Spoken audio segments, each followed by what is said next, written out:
এই হচ্ছে আমার ফাইনাল কাজটা বহু প্রিন্টের আইডিয়া থেকে তৈরি করে। এটা তৈরি করার একটা রহস্য আছে, সেটা হচ্ছে যে আমি এই কার্ডবোর্ডগুলো টুকরা টুকরা টুকরা রেখে দিয়েছি বিভিন্ন কাজের পারপাসে। যখন কার্ডবোর্ডগুলো কাটা হয়েছে তখন হচ্ছে এই টুকরোগুলো রেখে দিয়েছিলাম।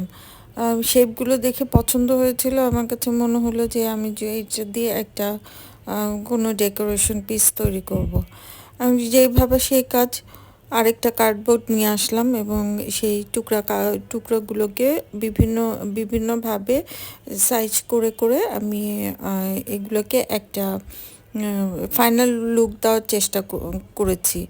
এখানে আমি যদিও দেখে মনে হচ্ছে যে আমি একটা মানুষের রূপ দেওয়ার চেষ্টা করেছি, কিন্তু আসলে এটা আমার ইচ্ছাকৃত না, মানে বসাতে বসাতে মানুষের একটা রূপ চলে আসছে। তারপরে চিন্তা করলাম আমার কাছে তো ওই এয়ার ড্রাই ক্লেগুলো এখনও রয়ে গেছে, সেগুলো একটু কাজে লাগাই। বেশি দিন রেখে দিলে ওগুলো আবার শক্ত হয়ে যাবে বাতাস ঢুকে। এই কারণে ওইটাকে ওইগুলোকে কাজে লাগানোর জন্য আমি পাতা শেপ দিলাম। অনেকটা বহু বহু আর্টের ইন্সপিরেশনে এইটা করা হয়েছে। আমি প্রথমে এইটাকে ন্যাচারাল লুকটাই রাখতে চেয়েছিলাম, কিন্তু পরে দেখলাম যে আসলে ফিনিশিংটা ভালো হচ্ছে না বলে তখন কালার করা শুরু করলাম। কালার করে সেটাকে আমি আবার তার উপর দিয়ে কালো পাতা টাতা দিয়ে একটা ফাইনাল বহু প্রিন্ট করার চেষ্টা করেছি। বহু প্রিন্ট তো না, পেইন্ট করার চেষ্টা করেছি। কেমন হয়েছে কে জানে, আপনাদের কাছে কেমন লাগলো আমাকে জানাবেন। এই হচ্ছে আমার আর্টের প্রাথমিক অবস্থা। আপনারা লাস্টের দিকে এটার ফাইনাল লুক দেখতে পাবেন।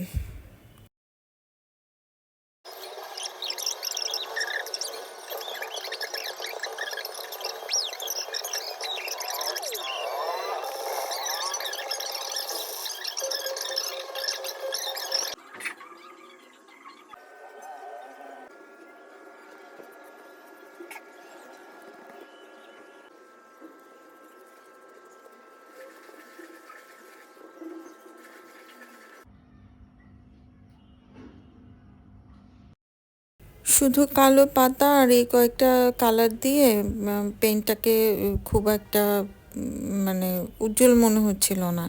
এ কারণে আমি সবুজ, তারপরে নীল, বিভিন্ন কালার আরও অ্যাড করলাম ওই এয়ার ড্রাই ক্লে দিয়ে। কেমন হয়েছে আমাকে একটু জানাবেন।